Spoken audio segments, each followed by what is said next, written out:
নমস্কার। ডি&এ স্টুডিওতে আপনাদের সকলকে স্বাগতম। আজ আপনাদের জন্য অনীশ দেবের কাহিনী অবলম্বনে মায়া যৌবন। অনীশ দেব জন্মগ্রহণ করেন কলকাতায় 22শে অক্টোবর 1951 সালে।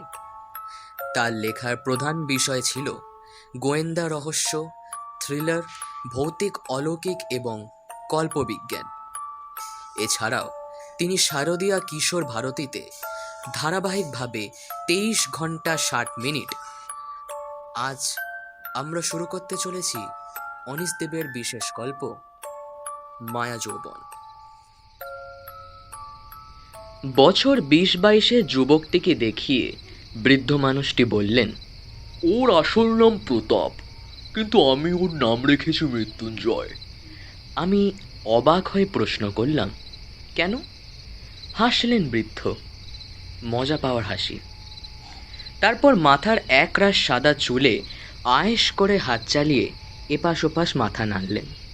খসখসে গলায় বললেন, কারণ আমি চাই জরাকেও জয় করুক। ও কখনো আমার মতো বৃদ্ধ হবে না।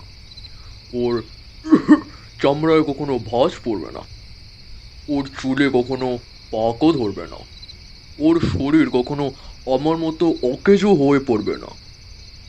আর ওর মনে কখনো বার্ধক্যের ভীমরতি বাসা বাঁধবে না। আমি অবাক হয়ে চেয়ে রইলাম বৃদ্ধ মানুষটির দিকে। জরাগ্রস্ত এই মানুষটি জরাকে জয় করতে চান। ওর মাথার কোনো গোলমাল হয়নি তো? বৃদ্ধের নাম প্রলয়নাথ আচার্য। বয়স প্রায় 70 কি 72।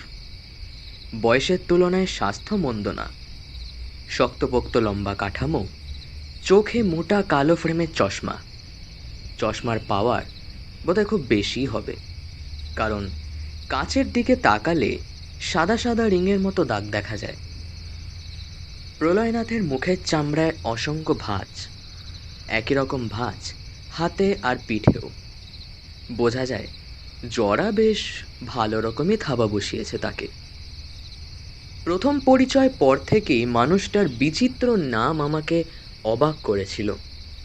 তারপর ওর কথাবার্তা যতই শুনছি ততই যেন অবাক হচ্ছি। একটা মাঝারি মাপের ঘরে আমরা দুজনে বসে। ঘরের সবকটা জানলাই বন্ধ, কারণ তার পিঠেই হাড় কাঁপানো শীত। কিন্তু তবু আমার শীত করছিল। ফুলতা সোয়েটার পরে আছি, কিন্তু ঠিক মতো কাজই করছিল না মনে হচ্ছিল।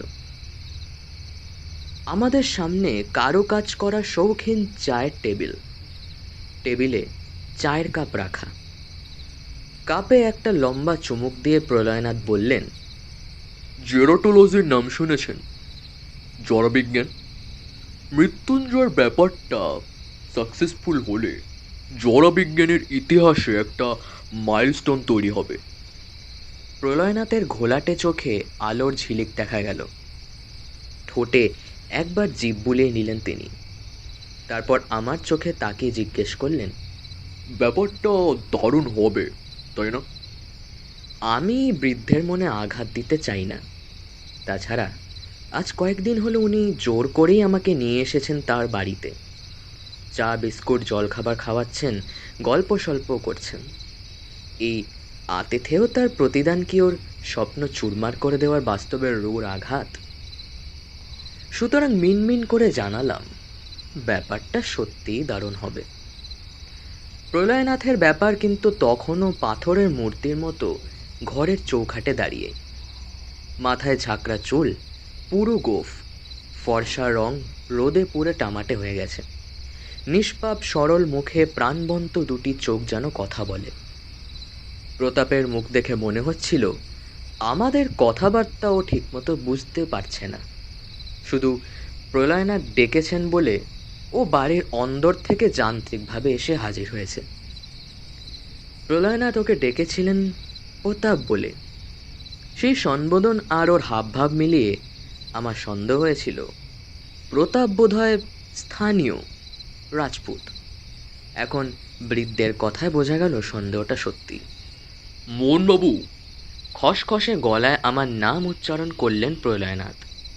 শব্দ করে চায়ের কাপে চুমুক দিলেন, তারপর বললেন, তারপরও পপ মানে প্রতাপ আমার কাছে আছে প্রায় 8 বছর। সেদিনের সেই ছোট্ট ছেলেটি থেকে আজও জোয়ান মর্দ হয়ে উঠেছে। তাই আমি ঠিক করেছি ওকেই দিব চিরযৌবন রিওয়ার্ড হিসাবে। চা খেতে খেতে আমার অস্বস্তি হচ্ছিল বটে। একটা পাগলা ঘন্টি বেজে উঠল মাথার ভেতরে। বেশ বুঝতে পারছিলাম প্রলয়নাথের বাড়িতে আমার রোজকার সান্ধ্য চায়ের আমন্ত্রণের পাট এবার বোধহয় ফুরোলো। তিনি কাকে রেওয়াজ দেবেন না দেবেন সেটা তার মর্জির ব্যাপার। না, প্রতাপ অথবা মৃত্যুঞ্জয় ভারতরত্ন উপাধি পেলেও আমার মতো ছাপোষা মানুষের কোনো আপত্তি নেই, আর থাকলেই বা পাত্তা দিচ্ছে কে? কিন্তু রোজ যদি চা জলখাবারের বিনিময়ে জড়বিজ্ঞানের ছদ্মবেশে চিরযৌবন লাভের গল্পগাথা শুনতে হয়, তাহলে বড় সমস্যা। কারণ হাসি পেলেও গম্ভীর প্রাজ্ঞ প্রলয়নাথের সামনে আমি হাসতে পারবো না। চিরযৌবন লাভের আকাঙ্ক্ষা কি আজকের? মনে পড়ে গেল যজাতির কথা। তারপর সাজগোজ, রূপচর্চা, শরীরের যত্ন, মাথার চুল ধরে রাখা, সব কিছুরই আড়ালে রয়েছে চিরকাল যৌবন ধরে রাখার স্বাদ। মানছি আমার 33 বছর বয়সটাকে ধরে রাখতে পারলে মন্দ হতো না, কিন্তু স্বাদ আর সাধ্য কি এক ব্যাপার? এ কদিন প্রলয়নাথ কখনো জড়বিজ্ঞানের প্রসঙ্গ তোলেননি। শুধু আমার সম্পর্কে কৌতূহল দেখিয়ে নানান খোঁজখবর করেছেন। বাড়িতে কে কে আছে, বিয়ে করেছি কিনা, কলকাতা ছেড়ে রাজস্থানের এই শিল্প নগরীতে চাকরি নিয়ে চলে এসেছি কেন, সে কি বাবা মার ওপর রাগ করে, ইত্যাদি ইত্যাদি। সত্যি কথা বলতে কি, এই বৃদ্ধ মিশুকে মানুষটি ওর আন্তরিক ব্যবহারে কয়েকদিনের মধ্যেই আমাকে একেবারে আপন করে নিয়েছেন। কিন্তু আজ এই জড়বিজ্ঞানের প্রসঙ্গ শুরু করে তিনি আমাকে বেশ একটা ধাক্কাই দিয়েছেন। অথচ মানুষটাকে দেখে আমার কখনো পাগল বলে মনে হয়নি। তাহলে কি তিনি চিরযৌবন পাইয়ে দেওয়ার ফত পেতে কিছু টাকা হাতিয়ে নেওয়ার চেষ্টা করছেন আমার কাছ থেকে? মোহনবাবু, প্রতাপের মধ্যে আমি ইতিমধ্যে এমন কিছু কিছু লক্ষণ দেখতে পেয়েছি যা দেখে বলা যায় আমার ড্রাগসগুলো ঠিকমতো কাজ করেছে। ওর বয়স বাড়ার গতি গত 2 বছরে বেশ কমে গেছে। আমি চায়ে চুমুক দিচ্ছিলাম, হঠাৎ উতলে ওঠা হাসির ব্যাগটা সামাল দিতে গিয়ে বিষম খেলাম, আর কাশির দমকে হাত থেকে ছিটকে পড়ল চায়ের কাপটা। ঘরের মেঝেতে বিছানো ফুল পাতা হরিণের নকশা কাটা জয়পুর কার্পেট তরলটুকু শুষেই নিল, আর কারুকাজ করা কাচের কাপটির প্রাণ বাঁচল। আমি বেশ অপ্রস্তুত হয়ে পড়লাম। চেয়ার থেকে উঠে কাপটা তুলে নিতে ঝুঁকে পড়েছি, প্রলয়নাথ চাপা গলায় বাধা দিলেন আমাকে। ওরে থক থক, ছেড়ে দিন ছেড়ে দিন। তারপর প্রতাপের দিকে ফিরে বললেন, পপ, সাফি করে দাও ওকে। প্রতাপ যন্ত্রের মতো এগিয়ে এলো টেবিলের কাছে, নিচু হয়ে নীরবে কাজ সারতে লাগলো। আপনাকে আরেক কাপ চা দিই? প্রলয়নাথের প্রস্তাব আমি বিনীতভাবে ফিরিয়ে দিলাম। দুঃখ প্রকাশ করলাম দুর্ঘটনার জন্য। তারপর বললাম, আচ্ছা আজ চলি, হ্যাঁ, অনেকটা পথ যেতে হবে তো। যাবেন? আমার চোখে সরাসরি তাকিয়ে খসখসে গলায় জিজ্ঞেস করলেন তিনি। আমি কোনো উত্তর না দেওয়ার কয়েক মুহূর্ত পরে বললেন, আচ্ছা জন, কাল সন্ধ্যেবেলা আসছেন তো? আপনাকে আমার ল্যাবরেটরিতে দেখাবো। জিওটোলজি ভারী ইন্টারেস্টিং সাবজেক্ট। আমি বললাম, দেখছি। প্রলয়নাথ আমার কাছে এগিয়ে এলেন, ওর জরাজীর্ণ হাতে আমার হাত চেপে ধরলেন। মোহনবাবু, কাল আপনাকে আসতেই হবে। বিদেশ বিভুঁইয়ে আপনার মতো একজন আপনজনকে আমি একদিনের জন্য খোয়াতে রাজি না। আপনি এখানে চাকরি নিয়ে এসেছেন 1 মাস, আর আমি কোটা শহরে আছি প্রায় 22 বছর ধরে। বাংলা কথা প্রায় ভুলতে বসার জোগাড়। বাড়ির বউ মেয়ের একঘেয়ে কথাবার্তা আর কাহাতক ভাল লাগে বলুন তো? কাল আপনাকে কিন্তু আসতেই হবে প্লিজ। বৃদ্ধের চোখে নীরব মিনতি ছিল। কি যে হলো আমার! ঘাড় নেড়ে কথা দিলাম ওকে, আমি আসব। কিন্তু আমি মনে মনে জানতাম ওর বাড়িতে না এসে আমার উপায়ও নেই। কারণ এমন একজনকে আমি এই বাড়িতে দেখেছি, যার টানে আমাকে আসতেই হবে। প্রলয়নাথ আমাকে বাড়ির সদর দরজা পর্যন্ত এগিয়ে দিলেন। বসবার ঘরে প্রতাপ ওরফে মৃত্যুঞ্জয় তখন কার্পেট পরিচর্যার কাজে ব্যস্ত। রাস্তায় বেরোতেই শীত লাফিয়ে পড়ল আমার গায়ে। মাফলারটা ভালো করে গলায় আর কানে মুড়ি দিয়ে হাঁটতে শুরু করলাম।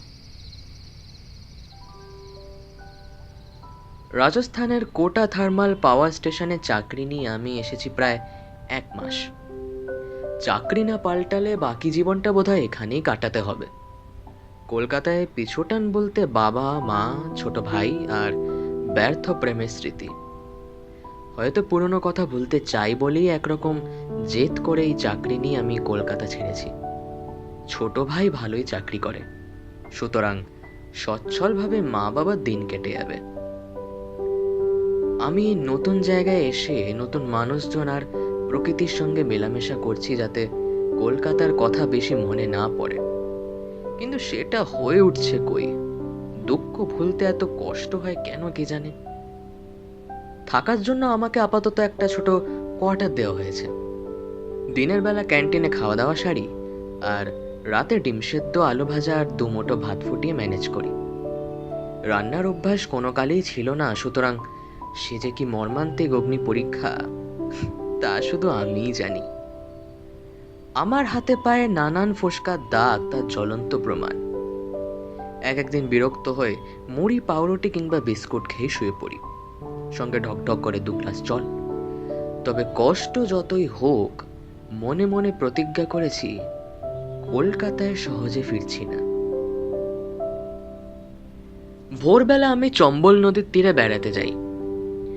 সময়টা জানুয়ারির শেষ, কিন্তু তাই বলে শীতের ধার কমেনি। তাছাড়া আমি বরাবরই বেশ শীত কাতরে, তাই double sweater, muffler, monkey cap ইত্যাদি পরে ভোরবেলা চম্বল নদীর তীরে পায়ে হেঁটে শীতের সঙ্গে কুস্তি করি। শরীরে প্রায় সর্বাঙ্গ ঢাকা, শুধু চোখ দুটো খোলা, ঠিক যেন দস্যু মোহন।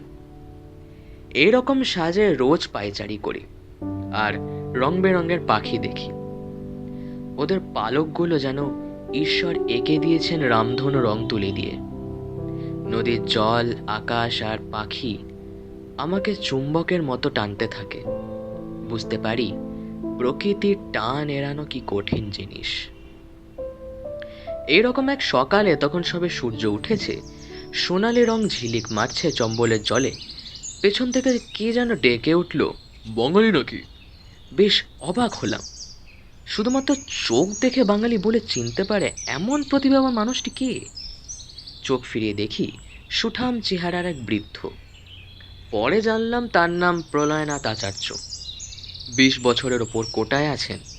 কি একটা কসমেটিক্স ফ্যাক্টরিতে কাজ করতেন, রিটায়ার করেছেন প্রায় 10-11 বছর। আমার অবাক দৃষ্টির উত্তরে সামান্য হেসে প্রলয়নাথ খসখসে গলায় বলেছিলেন, আপনার মাফলারের আঁচলে নামের প্রথম অক্ষর ম সুতো দিয়ে সেলাই করা আছে, তা থেকে আন্দাজে ঢিল ছুঁড়েছি। আদক্ষর খোদাই করাটা আমার মায়ের কাণ্ড, যাতে আমার আর ভাইয়ের জিনিস ওলট পালট না হয়ে যায়। কিন্তু বৃদ্ধ মানুষটির পর্যবেক্ষণ ক্ষমতার প্রশংসা করতে হয়। একটা নগণ্য মকরান্ত ব্যাপার দেখতে পেয়েছেন। এইভাবে প্রথম আলাপের পর প্রলয়নাথ দেখা হলেই গল্প জুড়ে দিতেন আমার সঙ্গে, আর তার সঙ্গে নানান কৌতূহল মেটাতে চাওয়া প্রশ্ন। এদেশে বহু বছর থাকার জন্যে ভদ্রলোকের বাংলা কথায় এদিককার রাজস্থানের টান জুড়ে গেছে। ওর কাছেই শুনেছি সমুদ্র তল থেকে প্রায় 2500 মিটার উঁচু এই কোটা শহরটা এক বিশাল প্রাচীর দিয়ে ঘেরা, যাকে স্থানীয় ভাষায় বলা হয় কোট। কোট থেকেই নাকি এসেছে শহরের নাম কোটা। 1-2 দিন আলাপের পরই বাড়িতে চায়ের নেমন্তন্ন। চা খেতে খেতে প্রলয়নাথ বললেন, জানেন তো বাবু, দুজন বাঙালি এক জায়গায় জুটলে চায়ের পেয়ালায় রাজা উজির মারতে থাকে। সুতরাং আমার বাড়িতে আপনার রোজ চায়ের নেমন্তন্ন রইল। প্রতিদিন সন্ধ্যাবেলা বসে ঘন্টা খানেক কি ঘন্টা 2 রাজা উজির মারা যাবেক্ষণ। প্রলয়নাথের বাড়িটা আমার প্ল্যান থেকে হাঁটা পথে মিনিট 15। সাদা রঙের দোতলা বাড়ি, সামনে পিছনে খানিকটা করে বাগান। পিচের রাস্তা থেকে রুক্ষ পাথরের রাস্তা খানিকটা ভেতর দিকে চলে গেছে, একেবারে বাড়ির কাছ পর্যন্ত। বাড়ির পাশে একটা বড়সড় খাদ, বোধহয় কেউ একসময় মাটি খুঁড়ে পুকুর তৈরি করার চেষ্টা করেছিল। প্রথম দিন বাড়িতে গিয়ে আলাপ হয়েছে প্রলয়নাথের বৃদ্ধা স্ত্রীর সঙ্গে। মোহনবাবু, ইনি হচ্ছেন আমার বউ অনুরাধা। বসবার ঘরে আমাকে বসিয়ে স্ত্রীর সঙ্গে পরিচয় করিয়ে দিলেন তিনি। গত ৪৫ বছর ধরে আমার সহধর্মিণী। এটাই হলো লিটারাল ট্রুথ। আর অনুরাধা, ইনি হচ্ছেন মোহন দাস শর্ম। পাওয়ার প্ল্যান্টে নতুন চাকরি নিয়ে এসেছেন, ইলেকট্রিক্যাল ইঞ্জিনিয়ার। কি তাই তো? শেষ প্রশ্নটা আমাকেই লক্ষ্য করে আমি নীরবে ঘাড় নেড়ে জানালাম, উনি ঠিকই বলছেন। অনুরাধাকে দেখছিলাম আমি। ছোটখাটো চেহারা, মাথায় কাঁচা পাকা চুল, ঠোঁটের ওপরে ডান দিকে বেশ বড় একটা কালো রঙের আঁচিল। বয়সকালে ওটাই বোধহয় বিউটি স্পট ছিল, এখন শুধুই স্পট। অনুরাধার গাল ভাঙা মুখের চামড়ায় অগণিত ভাঁজ, একটা চোখে সাদাটে ভাব বোধহয় ছানি পড়েছে। একটা চোখে সাদাটে ভাব বোধহয় ছানি পড়েছে। সিঁথিতে চওড়া সিঁদুর আর কপালে বড় সিঁদুরের টিপ। অনুরাধার গায়ে কালচে সবুজ রঙের একটা কম্বল জাতীয় শাল জড়ানো থাকায় ওর পরনের শাড়ির নিচটুকু দেখা যাচ্ছিল। যোধপুরি বাঁধনি শাড়ি, তাতে তেরছাভাবে লাল হলুদ নীল রঙের খেলা। ওর বয়সের সঙ্গে শাড়ির উজ্জ্বল রং আমার বেশ বেমানান লাগছিল। তবে এমন হতে পারে যে ওর স্বামী হয়তো ওরকম উজ্জ্বল রঙই পছন্দ করেন। শুধু মুখটুকু ছাড়া অনুরাধার শরীরের আর কোনো অংশ দেখা যাচ্ছিল না। শাড়ির ওপরের শালটা এতই বড় এবং পুরু যে ওকে ফোলানো ফোপানো কোলবালিশ বলেই মনে হচ্ছিল। এছাড়া পায়ে মোজা আর অর্ধেক পা ঢাকা রবারের চটি। ভদ্রমহিলার গলার স্বর ভারী মিষ্টি। চোখ বুজে কথা শুনলে বয়স ঠাহর করা মুশকিল, অনেকটা লতা মঙ্গেশকরের মতো। তিনি স্নেহ মাখানো গলায় আমাকে বললেন, আপনি রোজ হাত পুড়িয়ে রান্না করে খান? ওর কথা একেবারে হৈ হৈ করে উঠলাম। আপনি অনায়াসে আমাদের এখানে খাওয়া দাওয়া করতে পারেন, লজ্জা পাবেন না কিন্তু। আমি লজ্জা পেয়ে আপত্তি জানালাম। অনেক তর্ক বিতর্কের পর ঠিক হলো রোজ সন্ধেবেলা চা জলখাবার খেতে ওদের বাড়িতেই আমি আসব। আমার কাছ থেকে কথা আদায় করে ছাড়লেন প্রলয়নাথ। অনুরাধা চলে যাওয়ার পর আমরা চা খেতে বসলাম। মাঝারি মাপের ঘর, ছিমছামভাবে সাজানো। দেওয়ালে ফ্রেমে বাঁধানো মিনিয়েচার পেন্টিং, জাহাঙ্গীর আর নূরজাহানের শয্যাকক্ষ। মেঝেতে ফুলপাতার নকশা করা কার্পেট।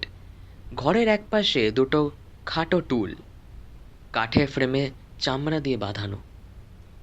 চামড়ায় উপরে ফুল আর জ্যামিতির নকশা করা।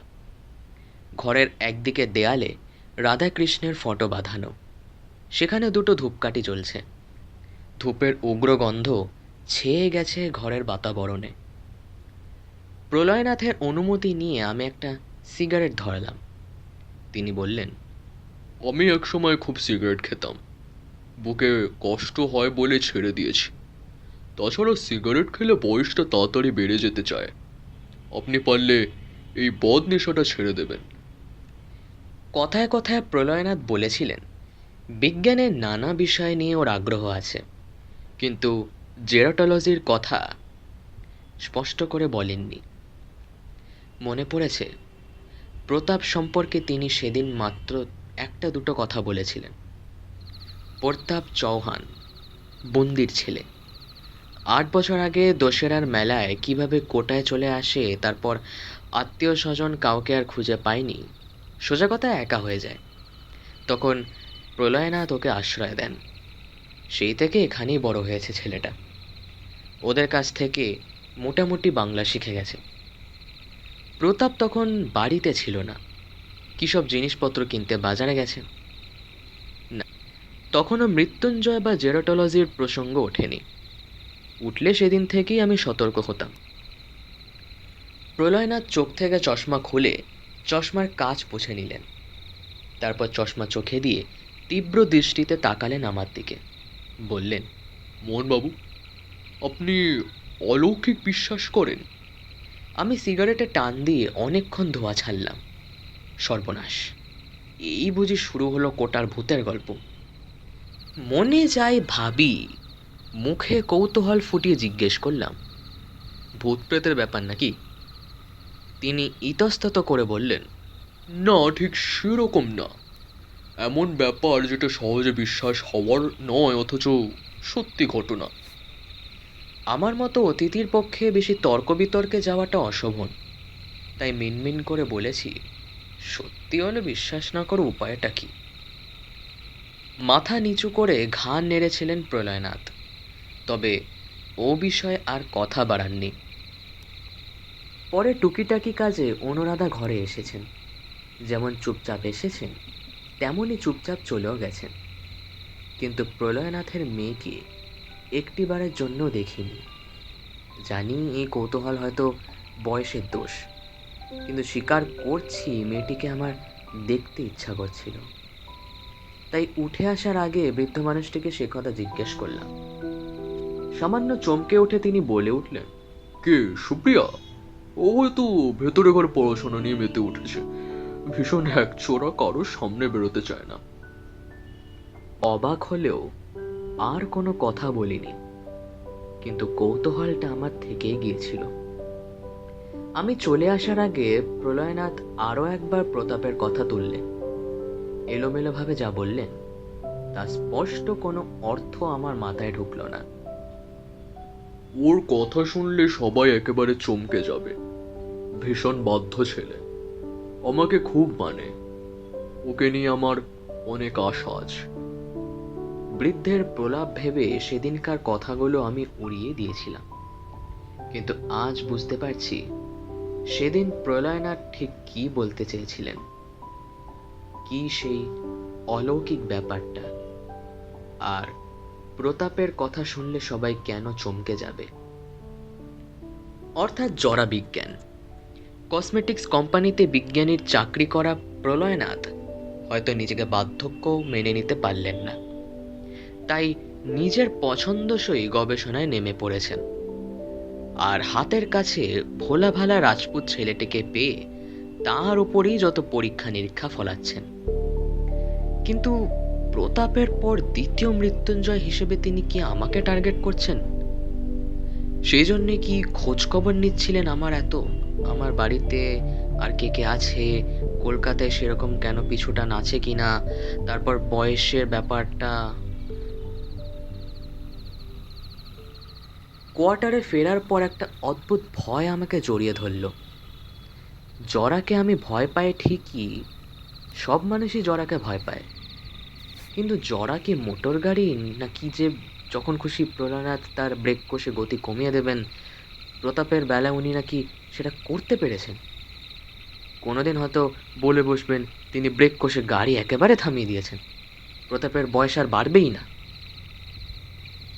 রাতটা আমার নানান দুশ্চিন্তায় কাটল, কিন্তু ভয় যেমন আমাকে প্রলয়নাথের বাড়ির থেকে দূরে সরিয়ে রাখতে চেয়েছিল, ঠিক তেমনই ওর মেয়ে সুপ্রিয়া আমাকে পাগলের মতো টানছিল। কারণ সুপ্রিয়াকে আমি একদিনই দেখতে পেয়েছিলাম, তখনও বাথরুমে গরম জলে গা ধুচ্ছিল। শীতের সময় সন্ধেবেলা এইভাবে কেউ গা ধোয় বলে শুনিনি, কিন্তু আমার তখন শোনা নয়, দেখার সময়। একতলার বাথরুমের ছোট্ট জানলাটা খোলা ছিল, ভেতরে অন্তত 40 ওয়াটের আলো জ্বলছিল। আমি দোতলার বারান্দায় দাঁড়িয়ে সিগারেট খাচ্ছিলাম। প্রলয়নাথ তখন সরস্বতী ভান্ডার মিউজিয়াম থেকে ওর কপি করে আনা একটি দুষ্প্রাপ্য পুঁথি আমাকে দেখাবেন বলে ভেতরে ঘরে গেছেন। আর অনুরাধা বোধহয় আমার জন্য চায়ের ব্যবস্থা করতে রান্নাঘরে গেছেন। প্রতাপও দেখলাম ধারে কাছে ছিল না। আমি সুপ্রিয়াকে দেখছিলাম, তার ঢল নামা শরীর দেখছিলাম। জানলা দিয়ে ওর পিঠের নিচ আর বুকের পাশটা দেখা যাচ্ছিল। ভেজা শাড়িটা ঠিকমতো গায়ে জড়ানো ছিল না, তাই আমিও মন্ত্রমুগ্ধ হয়ে নিষ্পলকে তাকিয়েছিলাম সেদিকে। 1 মিনিট, 2 মিনিট, তারপরই বাথরুমের আলো নিভে গিয়েছিল। সুতরাং সারা রাত বহু দেনাময়না করেও সুপ্রিয়া জিতে গেল। তাই পরদিন সন্ধ্যাবেলা আমি প্রলয়নাথের বাড়িতে গেলাম। বেশ বুঝতে পারছিলাম ওর কোনো রকম উদ্ভট চিন্তাই আমাকে আপাতত ওর বাড়ি থেকে দূরে সরিয়ে রাখতে পারবে না। পরদিন সন্ধ্যাবেলা প্রলয়নাথের বাড়িতে যখন গেলাম, তখন বৃদ্ধ মানুষটি আমার জন্যই তৈরি হয়েছিলেন। আমাকে সঙ্গে করে বসবার ঘরে নিয়ে গিয়ে বললেন, আমি প্রায় 1 ঘন্টা ধরে আপনার আশায় ছিলাম। আসুন বসুন, আগে চাটা একটু খেয়ে নিন, তারপরে না ল্যাবরেটরিতে যাওয়া যাবে। আমি রোজকার মতোই বসলাম। রাধাকৃষ্ণের ফটোর কাছে ধূপ জ্বলছিল, কিন্তু ধূপের গন্ধ ছাড়াও একটা হালকা পারফিউমের গন্ধ নাকে আসছিল। অনুরাধা নিশ্চয়ই 70 ছুঁই ছুঁই বয়সে পারফিউম ব্যবহার করবেন না। তাহলে আর বাকি থাকে সুপ্রিয়া। ও কি একটু আগে এসেছিল এই ঘরে? প্রলয়নাথ জড়বিজ্ঞান নিয়ে কিছু কিছু কথা বলছিলেন, কিন্তু সেগুলো আমার কানে ঠিকমতো ঢুকছিল না। আমার মাথার ভেতর তখন বাথরুমের সেই ছোট্ট জানলাটা ভাসছিল। একজন ভরা যৌবন তরুণীর সেই নিষ্পলক শরীর। বারবার ঘড়ি দেখছিলাম আমি। এখন ঘড়িতে প্রায় 6টা 25। আগের দিন ব্যাপারটা আমি লক্ষ্য করেছিলাম 6:30 পৌনে 7টা নাগাদ। সুতরাং অনিচ্ছা সত্ত্বেও আমার মনটা উসখুস করতে লাগলো। প্রলয়নাথ তখন কপি করে আনা পুঁথিটার কথা বলছিলেন। বুঝলেন মোহনবাবু, পুঁথিটার নাম স্থির যৌবন। প্রায় 4,500 বছর আগে লেখা এটা। ওটা পড়ে আমার গবেষণার অনেক সাহায্য হয়েছে। আমাদের যখন বয়স বাড়ে, তখন শরীরের সঙ্গে সঙ্গে মনটাও বুড়ো হতে থাকে। শরীরের বাইরেটায় যেমন ধীরে ধীরে বয়সের ছাপ পড়ে, তেমনই ভেতরকার অঙ্গ প্রত্যঙ্গ বুড়ো হয়। আমাদের চামড়ার বাইরেটা ক্রমশ পুরু হতে থাকে, অথচ ডার্মিস মানে অন্তর্ত্বক ক্রমাগত কুঁচকে যেতে থাকে। তাছাড়া ডার্মিসের কোলাজেন কন্টেন্ট কমতে থাকে, ফলে চামড়ার জোরও কমে। এই দেখুন না, যেমনটা আমার হয়েছে। বলে নিজের শিরা ওঠা লোল চর্ম হাতের পিঠ দেখালেন প্রলয়নাথ। একটু দম নিয়ে তারপর আবার বললেন, শুধু চামড়া কেন, হাড়গুলো ক্ষয় ধরে কমজোরি হতে থাকে। তলপেটের সবচেয়ে বড় যে ধমনী, তার ইলাস্টিসিটি কমতে থাকে, রিয়াকশন টাইম বাড়তে থাকে, রিফ্লেক্স ঢিলাঢালা হয়ে পড়ে, চোখের মনির ছোট্ট বড় হওয়ার ক্ষমতা বেশ কমে যায়, ব্রেনের ওজনও কমে যায়, আর নার্ভাস সিস্টেমও ধীরে ধীরে তাই তেজ হারিয়ে ফেলে। প্রতাপ ঘরে ঢুকল, হাতে রোজকার মতো চা জলখাবার। আমাদের সামনের টেবিলে সেগুলো সাজিয়ে দিয়ে প্রতাপ চলে গেল। যাওয়ার আগে অদ্ভুত চোখে ঘুরে তাকালো আমার দিকে। সে দৃষ্টিতে সহমর্মিতার আভাস পেলাম বলে মনে হলো, কিন্তু তার কারণ খুঁজে পায়নি অন্তত। প্রতাপ এসে পড়ায় কথা থামিয়ে দিয়েছিলেন প্রলয়নাথ। হয়তো চান না প্রতাপ আমাদের সব আলোচনা শুনে ফেলুক। ও চলে যেতেই তিনি আগের কথা জেদ টেনে বলতে শুরু করলেন। অল্প বয়সে আমাদের ব্রেইনের নিউরন মানে স্নায়ুকোষ নষ্ট হয়ে গেলে আবার নতুন কোষ জন্মায়, কিন্তু বয়স বাড়তে 45-50 হয়ে গেলে নতুন স্নায়ুকোষ জন্মানোর ব্যাপারটা বন্ধ হয়ে যায়। অবশ্য এতে বুদ্ধি সত্যি সত্যি কমে যায় কিনা তা নিয়ে বিতর্ক আছে, তবে স্মৃতিশক্তি বেশ কমে আসে। কথা বলতে বলতে প্রলয়নাথ চায়ের কাপে বড় বড় চুমুক দিচ্ছিলেন। চা শেষ হয়ে যেতেই তিনি উঠে দাঁড়ালেন। আপনি চাটা শেষ করুন, আমি গিয়ে ল্যাবরেটরিটা একটু গুছিয়ে আসি। আপনি ইচ্ছা করলে বাইরের বারান্দায় দাঁড়িয়ে আরাম করে চায়ের কাপে চুমুক দিতে পারেন। কথা শেষ করেই প্রলয়নাথ চলে গেলেন। কিন্তু শেষ কথাটা তিনি কেন বললেন কে জানে। আমিও মনে মনে বোধহয় সেটাই চাইছিলাম। তিনি চলে যেতেই তাকালাম ঘড়ির দিকে। 6:45 বাজে। চায়ের কাপ হাতে নিয়ে বাইরের বারান্দায় এলাম। এই বারান্দা থেকে রাতের আকাশটা বেশ দেখা যায়। একই সঙ্গে দেখা যায় পাকা রাস্তার আলো আর দূরের দোকানপাট। বারান্দায় ঠান্ডাটা বেশ জমাট, কিন্তু সেই জন্যই বোধহয় চায়ের আমেজটাও আরও ভালো লাগছিল। বারান্দায় এসে প্রথমেই আমার চোখ গিয়েছিল একতলার কলঘরের দিকে, কিন্তু দেখলাম চৌকো ছোট্ট জানলাটা অন্ধকার। হতাশ হয়ে চোখ ফিরে নিতে যাব, অমনি দেখি আলো জ্বলে উঠেছে সেখানে। একটি সুঠাম শরীর জানলার ফ্রেম বরাবর এসে পোশাক ছাড়তে শুরু করলো। ক্রমশ কোমল ত্বক প্রকাশিত হচ্ছিল। আমার কান যেন গরম হয়ে উঠেছে। চায়ের কাপ হাতে পাথরের মূর্তি হয়ে গেলাম আমি। আকাশ থেকে হয়তো হিম পড়ছিল, কিন্তু সেদিকে কোনো হুঁশ ছিল না আমার। একটা ফর্সা শরীর বেয়ে জলের রেখা কিভাবে উঁচু নিচু আঁকাবাঁকা পথে নেমে আসে, সেটাই মন্ত্রমুগ্ধের মতো দেখছিলাম আমি। বেশ বুঝতে পারছিলাম কাজটা অন্যায়, কিন্তু আমার মনের লোভী অংশটা আমাকে চোখ ফিরিয়ে নিতে দিচ্ছিল না। সুপ্রিয়া, ও সুপ্রিয়া। ওইভাবে কতক্ষণ কেটে গেছে জানি না। হঠাৎই কারো পায়ের শব্দে চমকে উঠে চোখ ফেরালাম আমি। প্রলয়নাথ। ও দু চোখে অপ্রসন্ন দৃষ্টি। আমার দিকে কয়েক লহমা স্থির চোখে তাকিয়েছিলেন তিনি। বললেন, আমার ল্যাবরেটরিতে দেখবেন চলুন। এখানে এভাবে দাঁড়িয়ে থাকলে ঠান্ডা লেগে বেশি। আমি বেশ লজ্জাই পেয়ে গেলাম। আমি কি ধরা পড়ে গেছি প্রলয়নাথের কাছে? এই বয়সে উকি মারা টম হিসাবে ধরা পড়লে কে না লজ্জা পায়। কিন্তু কি করব? ওই চৌকো জানলাটা এখন আমার জীবন মরণ হয়ে দাঁড়িয়েছে। কোনো কথা না বলে প্রলয়নাথকে অনুসরণ করলাম আমি। ওর ল্যাবরেটরিটা দোতলার একেবারে পেছন দিকটায়। কয়েক ধাপ সিঁড়ি ওঠানামা করে সরু একফালি আলিপথ। যাওয়ার পথে রান্নাঘর থেকে ছ্যাঁক ছ্যাঁক শব্দ পেলাম। অনুরাধা হয়তো রান্না করছেন। প্রলয়নাথের ল্যাবরেটরিটা ঠিক প্রথাগত অর্থে ল্যাবরেটরি বলা যায় না। একটা মাঝারি মাপের ঘরে নানান সরঞ্জাম জিনিসপত্র এদিক ওদিক ছড়ানো, তবে সব মিলিয়ে তার মধ্যে একটা বিজ্ঞান বিজ্ঞান গন্ধ আছে। ঘরের সব কটা আলো জ্বেলে দিয়েছিলেন বৃদ্ধ বিজ্ঞানী। টিউবলাইটের উজ্জ্বল আলোয় ল্যাবরেটরির দৈন্য আর বেশি প্রকট পেল। টিউবলাইটের উজ্জ্বল আলোয় ল্যাবরেটরির দৈন্য আরও বেশি প্রকট হয়ে পড়েছিল। কিন্তু প্রলয়নাথের চোখে তৃপ্তি আর গর্ব দেখতে পেয়েছিলাম। আর সেই সঙ্গে আমি ভাবছিলাম, বৃদ্ধের মস্তিষ্কের বার্ধক্যের তীব্রতা বোধহয় ওর শরীরের বার্ধক্যের তুলনায় বেশি।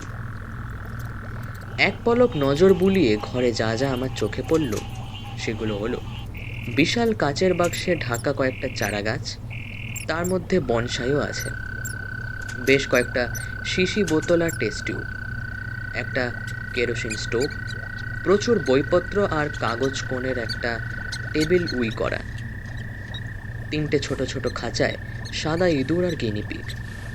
হঠাৎ ঘরের আলো জ্বলে ওঠায় প্রাণীগুলো কিচকিচ করে ডাকছে। আসুন, এদিকে আসুন বলে প্রলয়নাথ আমাকে ডেকে নিয়ে গেলেন চারা গাছগুলোর কাছে। লক্ষ্য করলাম কাচের বাক্সের দিকে তাক করা আছে দুটো হাই পাওয়ারের স্পটলাইট।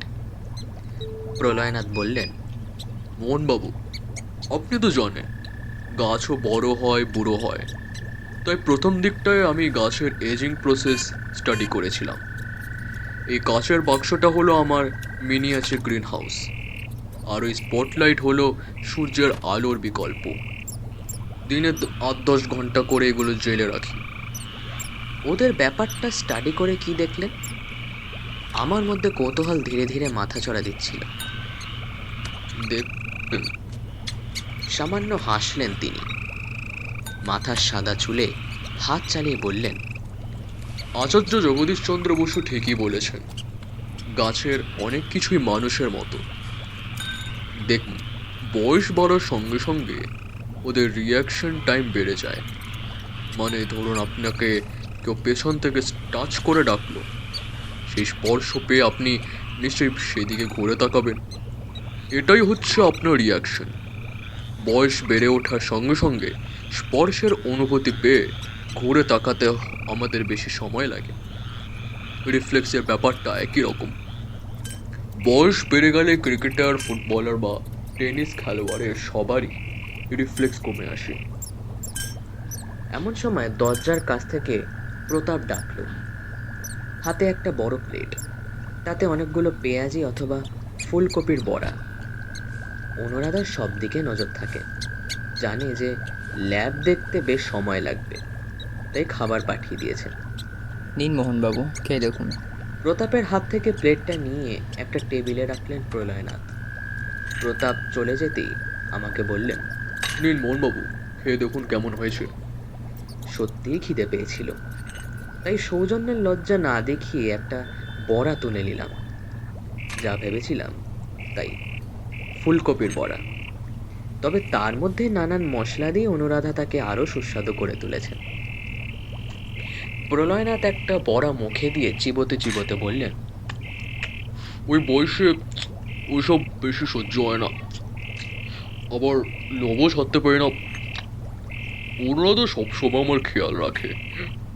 ও না থাকলে আমি যে কি করতাম। একটু থেমে উদাস গলায় প্রলয়নাথ বললেন, ওর ঋণ আমি জীবনে শোধ করতে পারবো না। ওকে সুখী করার জন্য আমি চেষ্টার কোনো শেষ রাখি না। আমি ওকে প্রসঙ্গ ফিরিয়ে নিতে আসতে চাইছিলাম। বললাম, আপনি তখন রিফ্লেক্সের কথা বলছিলেন। ও হ্যাঁ, তো রিফ্লেক্সের মতোই টেম্পারেচার সেন্স করার ব্যাপারেও ক্ষমতা কমে আসে। যেমন ধরুন, খুব অল্প ঠান্ডা বা খুব অল্প গরম কোনো জিনিসের উষ্ণতা ঠাহর করতে অসুবিধা হয়। তারপর ধরুন যন্ত্রণা। বয়স বেড়ে গেলে যন্ত্রণা টের পেতে গাছের দেরি হয়, মানুষেরও তাই। এরকম আরও অনেক ব্যাপার আছে, তা সেগুলো আমি গাছের ক্ষেত্রে এক্সপেরিমেন্ট করে দেখেছি। তারপর নানা রকমভাবে সেগুলোকে অ্যারেস্ট করার চেষ্টা করেছি। অ্যারেস্ট মানে? আরেকটা বড় মুখে নিয়ে আমি জানতে চাইলাম। হাসলেন প্রলয়নাথ। বললাম, বয়স বেড়ে ওঠার সঙ্গে সঙ্গে অনুভূতিগুলো, এসব পরিবর্তন আমি থামাতে চেষ্টা করেছি। বহু বছরের পরিশ্রমের পর আমি সাকসেসফুল হয়েছি মোহনবাবু। তখন আমি গাছ থেকে চলে এসেছি প্রাণীতে, ইঁদুর আর গিনিপিগে। গ্রিন হাউসের কাছ থেকে ইঁদুর গিনিপিগের খাঁচার দিকে আমাকে নিয়ে গেলেন প্রলয়নাথ। বললেন, সময় হিসাবে এই তিনটে ইঁদুর একই বয়সে, কিন্তু ওদের মধ্যে বয়স বেড়ে ওঠার লক্ষণগুলো তিন রকমের। কারণ তিনটে ইঁদুরের বয়স বেড়ে ওঠার গতি তিন রকমের হয়। বুঝতেই তো পারছেন আমার এক্সপেরিমেন্ট কীরকম সাকসেসফুল হয়েছে। এর জন্য অনেক রকমের সিরাম তৈরি করেছি। রাতের পর রাত জাগতে হয়েছে আমাকে। রাসায়নিক সমীকরণ হিসাবে কষতে হয়েছে দিন রাত। কথা বলতে বলতে বৃদ্ধের ফর্সা মুখ লালচে হয়ে উঠেছিল। উত্তেজিতভাবে তিনি হাত নাড়ছিলেন বারবার। প্রলয়নাথ এরপর বললেন গিনিপিগের ওপরে তার সিরামের সাফল্যের কথা, এবং সবশেষে বললেন তার পরীক্ষা নিরীক্ষার চরম ধাপের কথা, মানুষের ওপর তার এক্সপেরিমেন্টের কথা, মানে প্রতাপ চৌহানের কথা। একটানা বহুক্ষণ কথা বলে এবং দাঁড়িয়ে থেকে বৃদ্ধ নিশ্চয়ই ক্লান্ত হয়ে পড়েছেন। টেবিলের কাছ থেকে দুটো চেয়ার টেনে নিয়ে একটায় নিজে বসলেন, আর একটায় আমাকে বসতে অনুরোধ করলেন। আমি আর চোখে ঘড়ির দিকে তাকালাম। প্রায় 8:30 বাজে। আজ কপালে ডিনার বলতে নির্ঘাত বিস্কুট কিংবা পাউরুটি হবে। প্রলয়নাথ বোধহয় আমাকেই লক্ষ্য করছিলেন, এবং ওর নজর যথেষ্ট ধারালো আর পরিচয় আমি আগেই পেয়েছি। তার প্রমাণ হিসাবে তিনি বললেন, আজ রাতে আমাদের এখানে খাওয়া দাওয়া করে যান মোহনবাবু। আমি সৌজন্য দেখিয়ে বললাম, না না, তা কি করে হয়? কেন, তাতে অসুবিধার কি? কথাটা বললেন প্রলয়নাথ। তারপর হঠাৎ কাশতে শুরু করলেন। কাশির আওয়াজ শুনে বেশ বোঝা যায় ওর বুকে সর্দি বসে গেছে। বৃদ্ধ বিজ্ঞানীর দিকে তাকিয়ে আমার ওকে কেমন আনমনা লাগছিল। ওর চশমার কাচে আলো পড়ে চকচক করছিল। মনে হচ্ছিল উনি যেন গভীরভাবে কি ভাবছেন। একটা দুঃসাহসিক মতলব আমার মনের কোণে উঁকি মারছিল, কিন্তু আমার ভেতরের সৎ মানুষটা তাকে প্রাণপণ রুখে দেওয়ার চেষ্টা করছিল। প্রলয়নাথ আমাকে রোজ চায় নেমন্তন্ন করে খাওয়ান, সন্ধ্যেটা আমার সঙ্গে গল্পগুজব করে কাটান। এতে আমার দিব্যি কেটে যাচ্ছে। কিন্তু ওই নিত্যকার নিষ্কলঙ্ক রুটিনে বাদ পড়েছে শুধু সুপ্রিয়া। ওকে আমি দেখিনি, ওর সঙ্গে আলাপ করার সুযোগও হয়নি, কিন্তু তা সত্ত্বেও ওকে দেখার জন্য আমার মনটা কেমন আকুল হয়ে উঠেছে। বাথরুমের ছোট্ট জানলাটা তখনও আকর্ষণ করে আমাকে। হয়তো কলকাতার মন ভেঙে যাওয়ার ব্যাপারটা আমার মন যে কতভাবে শূন্যতা পূরণ করতে চাইছে সেটাই তার প্রমাণ দিচ্ছে। তাছাড়া সুপ্রিয়াকে সামনাসামনি দেখার জন্যে, আলাপ করার জন্যে আমার কেমন জেদ চেপে গিয়েছিল। প্রলয়নাথ, অনুরাধা এতই মিশুকে, অথচ তা সত্ত্বেও ওরা সুপ্রিয়াকে পর্দাসীন করে রাখবেন, এটা কেমন ব্যাপার? তাহলে কি প্রতাপের সঙ্গে সুপ্রিয়ার কোনো গোপন সম্পর্ক আছে? যতই ভাবছিলাম মতলবটা ততই বেশি মাথাচড়া দিচ্ছিল। তাই শেষ পর্যন্ত উন্মুখ বৃদ্ধকে বলেই ফেললাম, না, সেরকম অসুবিধার কিছুই নেই, তবে খাওয়া দাওয়া সারতে রাত হয়ে গেলে কোয়ার্টারে ফিরতে পারবো কিনা তাই ভাবছি। আমি জানি রাতের খাওয়া এখানে সারলে খাওয়ার টেবিলে সুপ্রিয়াকে নিশ্চয়ই দেখতে পাবো। তাছাড়া কে জানে, আজকে নিঝুম রাত হয়তো চৌকো জানলার চেয়েও আরও বাড়তি কিছু হতে পারে। প্রলয়নাথের জেরোটোলজির আমার কাছে যতই একঘেয়ে আশ্চর্য হোক, সুপ্রিয়াকে দেখার জন্য একটু আধটু জড়বিজ্ঞান সহিতে আমি রাজি আছি। আমার ভাবনা চিন্তা যতই ঘূর্ণি তুলতে লাগলো, সব কিছু ততই যেন জট পাকিয়ে যেতে লাগলো। ল্যাবরেটরি ছেড়ে আমরা বেরিয়ে এলাম। প্রলয়নাথ ঘরের সব আলো নিভিয়ে দিয়ে ঘরের দরজায় শিকল তুলে দিল। আমার ল্যাবরেটরিটা কেমন লাগলো? ভালোই, বেশ অ্যাট্রাকটিভ। একটা দীর্ঘশ্বাস ফেলে তিনি বললেন, এটাই আমার সব, বুঝলেন? এটার জন্যই আমি বেঁচে আছি। আমি নীরবে ঘাড় নাড়লাম। প্রলয়নাথ এবার বললেন, চলুন, বসবার ঘরে বসবেন, চলুন। আমি অনুরাধার সঙ্গে একটু কথা বলে যাচ্ছি।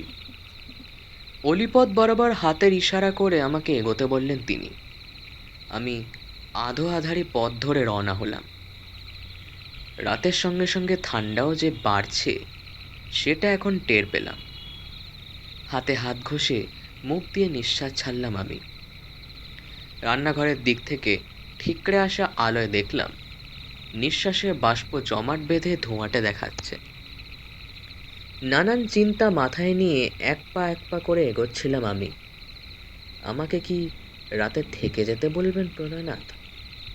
সে কথা বলার আগে কি স্ত্রীর সঙ্গে আলোচনা করতে গেলে?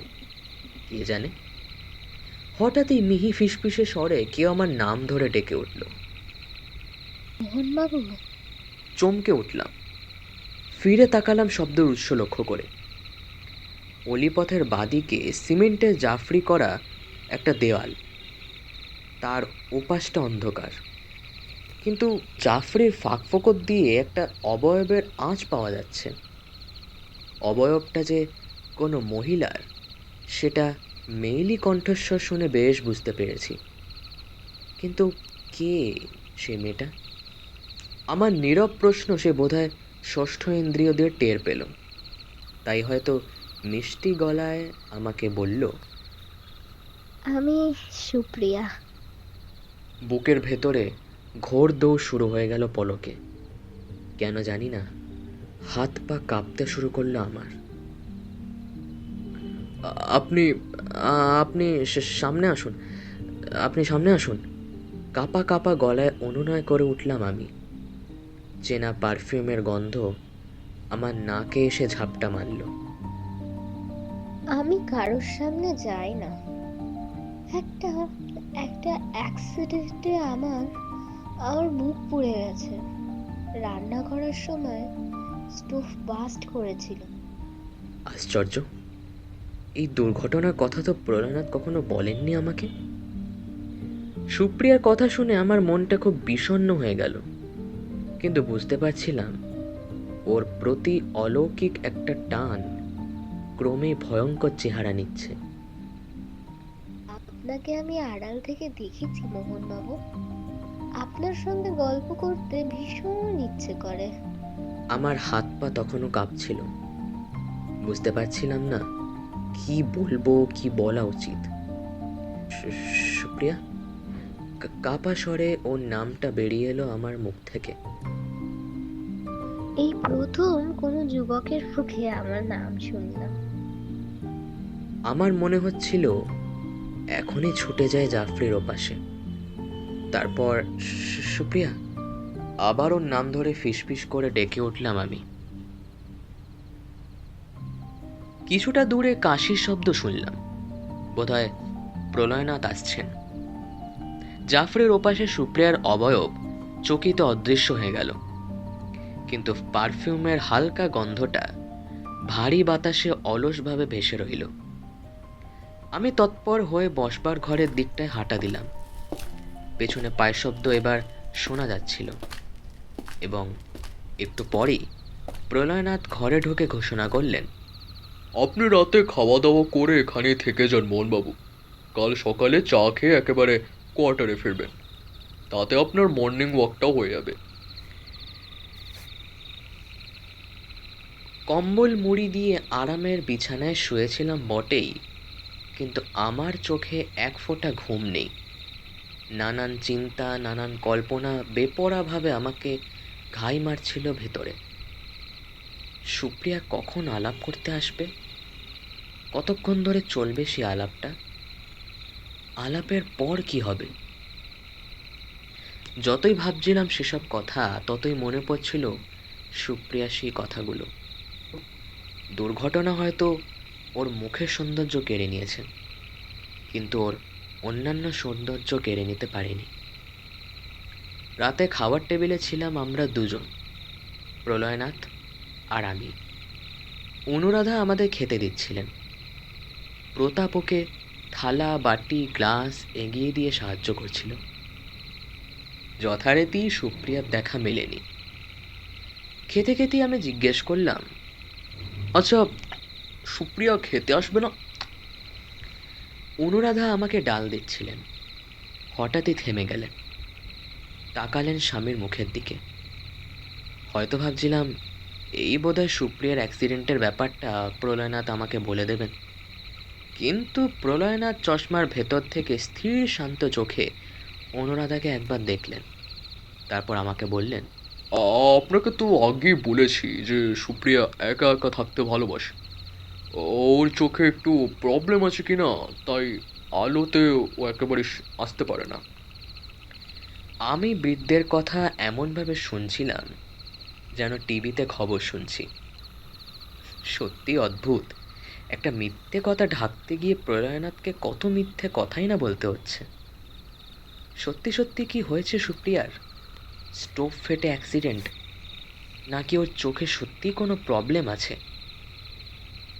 তখনই আমার হঠাৎ সন্দেহ হলো প্রলয়নাথ জেরোটলজির কোনো বিপজ্জনক এক্সপেরিমেন্ট চালাননি তো সুপ্রিয়ার ওপরে।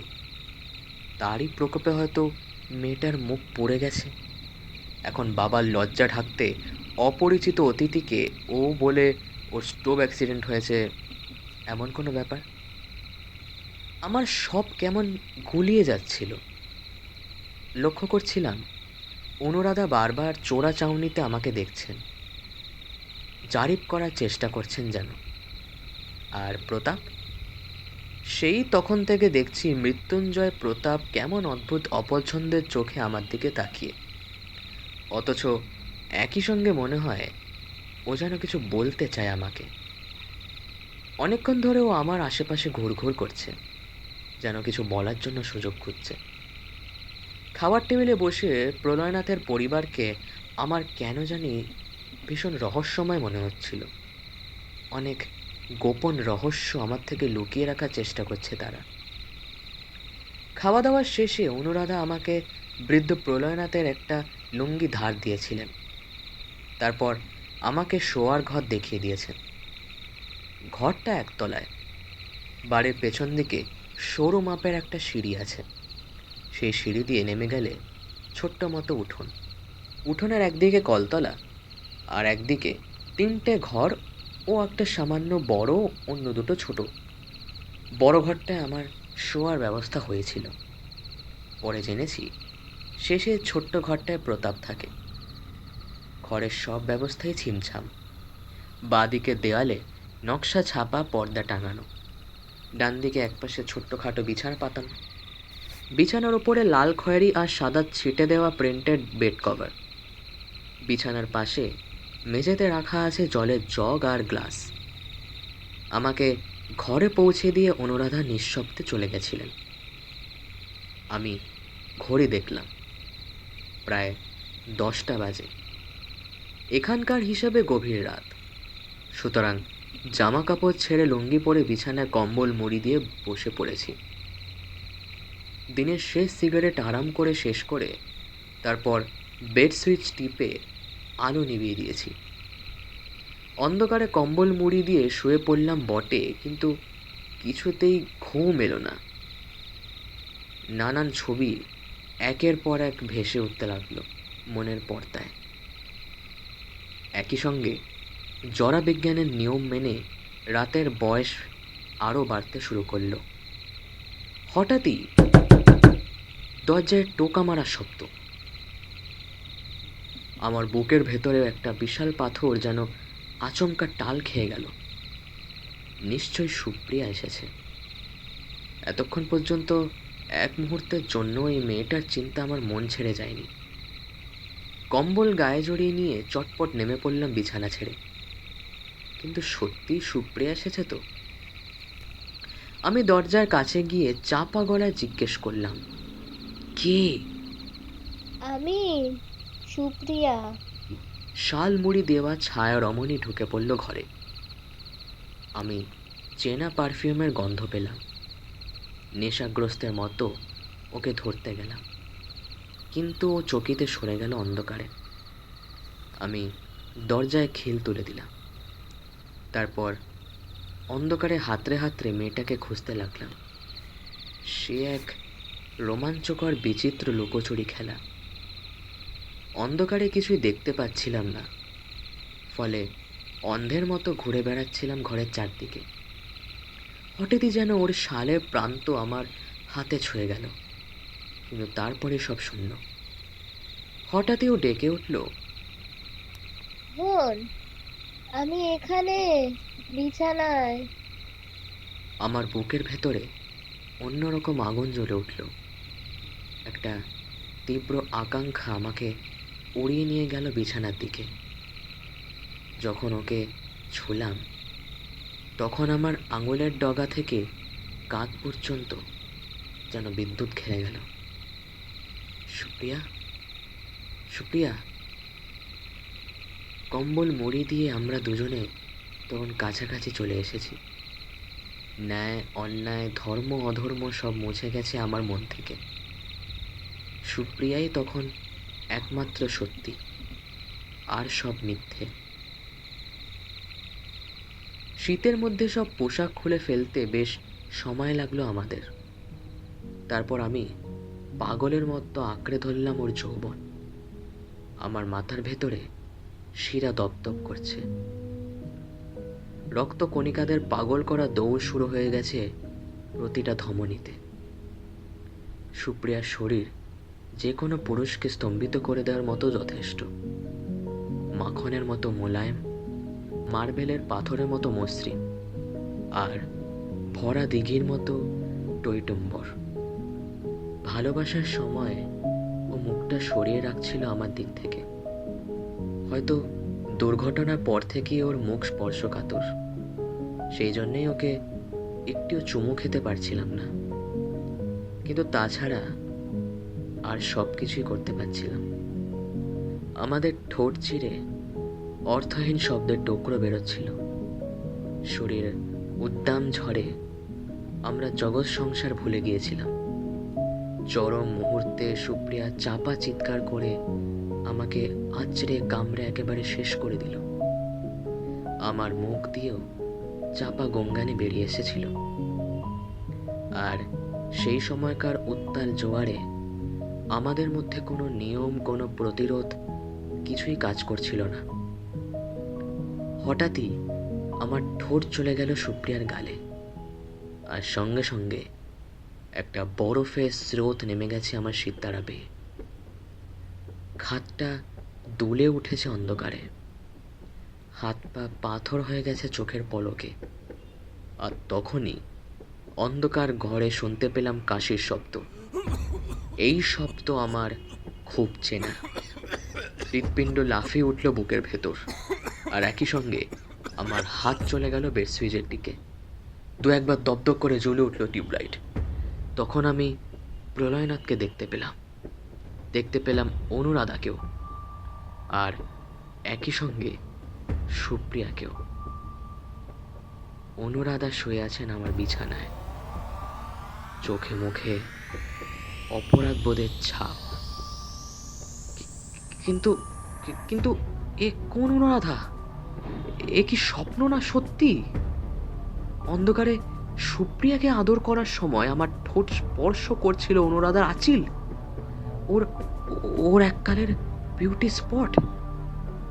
আমি আমি অবাক হয়েছিলাম, ভয়ও পেয়েছিলাম, কারণ মা ও মেয়ের ঠোঁটের ওপরে একই স্থানাঙ্ক আঁচিল থাকাটা আমার কাছে অসম্ভব, অবাস্তব মনে হয়েছিল আমার। কিন্তু এখন দেখলাম ব্যাপারটা মোটেই অসম্ভব নয়, কারণ অনুরাধা ও সুপ্রিয়ার শরীর একটাই।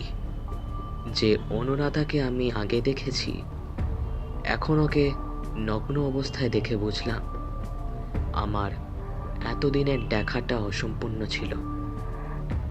অনুরাধার জরাগ্রস্ত চেহারা শেষ হয়েছে গলার ঠিক নিচে।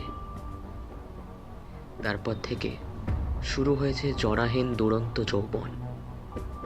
মুখ গলা বাদ দিয়ে এই শরীরের দিকে তাকালে এই শরীরের বয়স 25-26 বলেই মনে হয়। তাহলে কি এই শরীরকে আমি বাথরুমের চৌকো জানলায় দেখতে পেয়েছিলাম? এই কি তাহলে সুপ্রিয়া? আমার অনুমান অন্তত তাই। বুঝলাম এই হলো প্রলয়নাথের সেই অলৌকিক ব্যাপার। আমি অবাক হয়ে একই শরীরে জরা আর যৌবনের সহাবস্থান দেখছিলাম। চমক ভাঙল প্রলয়নাথের কথায়। খসখসে গলায় বৃদ্ধ বললেন, আমাকে মাফ করবেন মোহনবাবু। আমি প্রলয়নাথের দিকে ঘুরে তাকালাম, কিন্তু বন্ধ ঘরে বৃদ্ধ ঢুকলেন কোথা থেকে?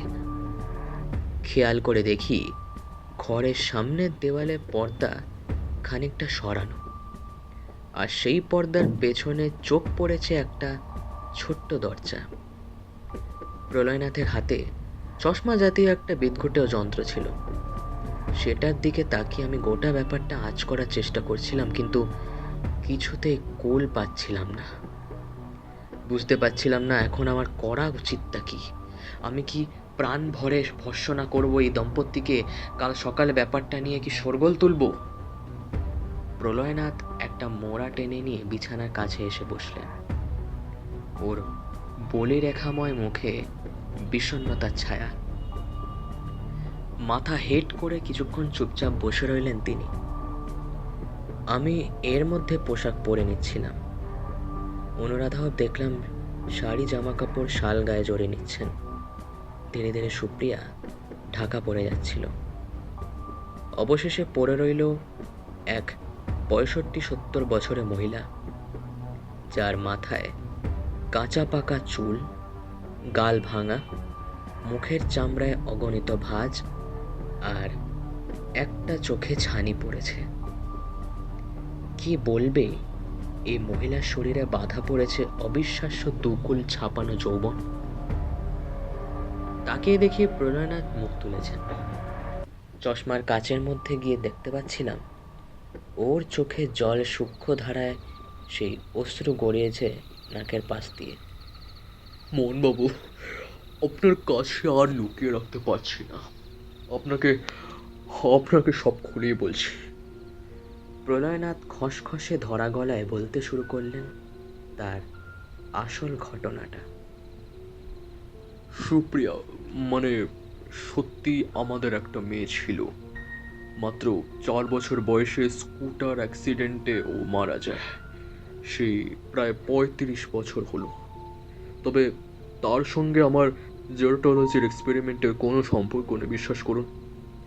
জড়বিজ্ঞান নিয়ে আমার যখন এক্সপেরিমেন্ট শুরু হয়েছিল তখন আমার গাছপালা আর ইঁদুর আর সঙ্গে সঙ্গে অনুরাধার শরীরের ওপরেও আমি পরীক্ষা নিরীক্ষা চালাতে থাকি।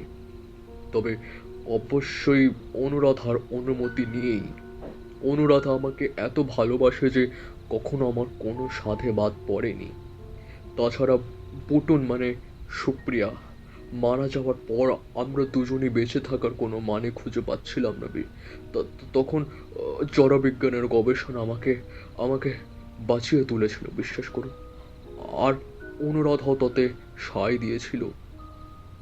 বিছানার এক কোণে বসে থাকা অনুরাধার দিকে কোমল চোখে দেখলেন প্রলয়নাথ।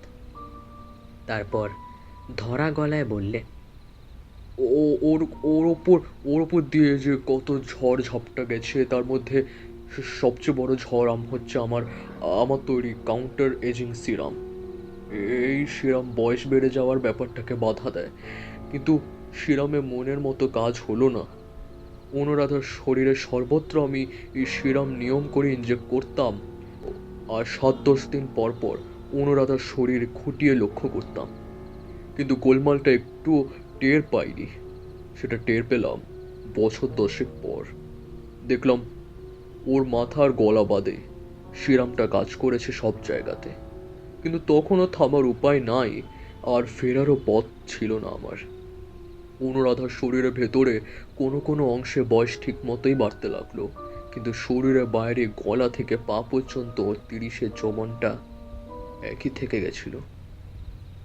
এই ব্যাপারটা লক্ষ্য করার পরেই আমরা দুজনে স্রেফ খেলার ছলে সুপ্রিয়ার জন্ম দিলাম আবার। অনুরাধাকে বলতাম, তোমার শরীরে সুপ্রিয়া বেঁচে আছে। আমি ওকে কখনো অনুরাধা কখনো সুপ্রিয়া বলে ডাকি। জানি না এ আমার পাগলা মোনা মেয়েকে হারানো শোক কিনা। অনুরাধা ডুকরে কেঁদে উঠলেন। কান্না চাপা দিতে মুখে কাপড় গুঁজে দিলেন। দেখতে দেখতে আমি বুড়িয়ে গেলাম। অনুরাধার মনের অনেকটাই বুড়িয়ে গেল, আর শরীরের মধ্যে শুধু মাথা আর গলা। সুতরাং এই বৃদ্ধ স্বামীকে নিয়ে অনুরাধার অতৃপ্ত শরীর রাতের পর রাত কাটাতে লাগলো। ওকে পর্যবেক্ষণ করে আমি প্রতি সপ্তাহে পাতার পর পাতা নোট দিতাম। ওকে পর্যবেক্ষণ করে আমি প্রতি সপ্তাহে পাতার পর পাতা নোট নিতাম। আমার অবাক লাগতো, যে শরীরে মা হওয়ার কোনো ক্ষমতা নেই, সে শরীরে তৃপ্তির চাহিদা কোথা থেকে আসে? কেমন হতে পারে সেই তৃপ্তির প্রতিক্রিয়া? আমার ভীষণ কৌতূহল হতো। আমার গবেষণার সম্পূর্ণ বিবরণ আমি পরের বিজ্ঞানীদের জন্য রেখে যেতে চাই। তাই আমাকে যে জানতেই হবে।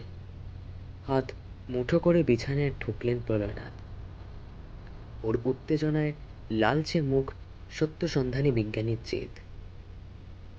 মাথায় সাদা চুলে হাত চালিয়ে প্রলয়নাথ আবার বললেন, অনুরাধার অদ্ভুত শরীরের প্রতিক্রিয়া মানে সেক্সুয়াল রিয়াকশন, এটার জন্যে আমি পাগল হয়ে গেলাম। তখন নানা রকম ফন্দি ফিক্রি করে কোনো যুবককে ডেকে নিয়ে আসতাম বাড়িতে। তাকে সুযোগ বুঝে লোভ দেখানো হতো। ওই বাথরুমের জানলা দিয়ে অথবা অন্ধকার জাফরের আড়াল থেকে অনুরাধা ওর মিষ্টি গলায় কথা বলতো অচেনা মানুষটির সঙ্গে। তারপর রাত থেকে তারপর রাত্রে থেকে যেত সেই অতিথি। এই ঘরটা তাকিয়ে থাক এই ঘরটায় তাকে শুতে দিতাম। গভীর রাতের অন্ধকারে অনুরাধা চলে আসতো এই ঘরে। অতিথির সঙ্গে মিলিত হতো এক অদ্ভুত রমণী।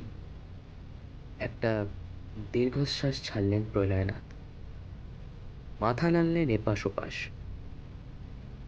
তারপর চাপা খসখসে গলায় অনেকটা স্বগক্তির মতোই বললে চললেন, অন্ধকারে যখন সেই মিলনের খেলা শুরু হতো তখন আমি এ হতভাগা জেরোটোলজিস্ট নিজের বুকে আঙুল ঠুকলেন তিনি।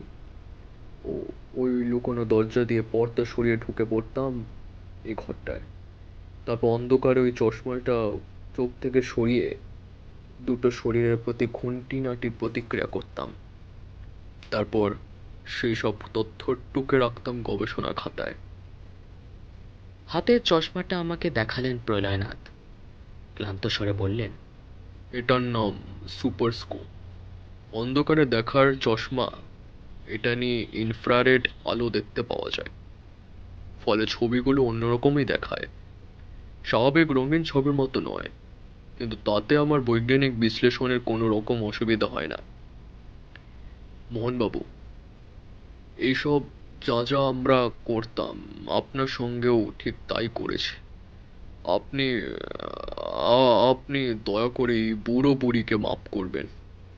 বিজ্ঞানের গবেষণার স্বার্থে আমরা আপনার কাছে অনেক কিছু গোপন করেছি। আপনাকে ঠকিয়েছি, লজ্জায় ফেলেছি, কিন্তু বিশ্বাস করুন এছাড়া আমাদের কোনো উপায় ছিল না। অনুরাধার কান্নার শব্দ আমি টের পাচ্ছিলাম। তার সঙ্গে অপরাধবোধ আর গ্লানি মিশেছিল। কিছুক্ষণ চুপ করে থাকার পর আমি প্রতাপের কথা জিজ্ঞেস করলাম। প্রলয়নাথ সুপারস্কোপটা চাদরের আড়ালে ঢুকিয়ে রেখে বললেন, পাপের উপরে আমি সিরাম ইনজেক্ট করে গবেষণা করেছি। আমার বিশ্বাস এবারে আর কোনো ভুল হবে না। অনুরাধার বেলায় যে গন্ডগোল হয়েছে এবারে যাতে সেরকম না হয় সেদিকে আমি খেয়াল রেখেছি। তাছাড়া পাপ আমাদের ছেলের মতো। একটা দীর্ঘশ্বাস ফেললেন বৃদ্ধ। ও একদিন আমার আর অনুরাধার ব্যাপারটাও জেনে ফেলে, আমাদের বিপজ্জনক এক্সপেরিমেন্টের খবর পেয়ে যায়। তারপর থেকে বাড়িতে কোনো তরুণ অতিথি এলে ও সেটা পছন্দ করতো না, অথচ আমার মুখের ওপর প্রতিবাদও করতে পারত না। আমি ওর কষ্ট বুঝি মোহনবাবু, অনুরাধারও দুঃখ বুঝি, আর আপনার মনের অবস্থাও বুঝতে পারছি। কিন্তু কি করব বলুন, জড়া বিজ্ঞানের স্বার্থে আমি নিজেকে প্রায় শেষ করে দিয়েছি। বৃদ্ধ আবারও চোখের জল ফেলছিলেন। ওর শরীরটা কেঁপে কেঁপে উঠছিল। হঠাৎ তিনি উঠে এসে আমার হাত চেপে ধরলেন। আবেগ মিশ্রিত গলায় বললেন, মোহনবাবু, আপনার কাছে আমার বিনীত অনুরোধ,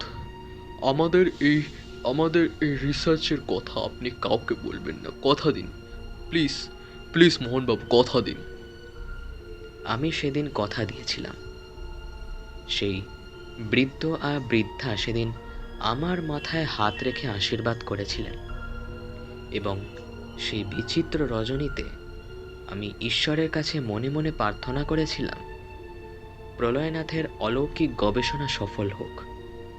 সত্যি প্রতাপ চৌহানের চিরযৌবনের কথা শুনে হতবাক হয়ে যাক সারা পৃথিবী। পরদিন সকালে চোখের জলে ওরা দুজনে আমাকে বিদায় দিয়েছিলেন।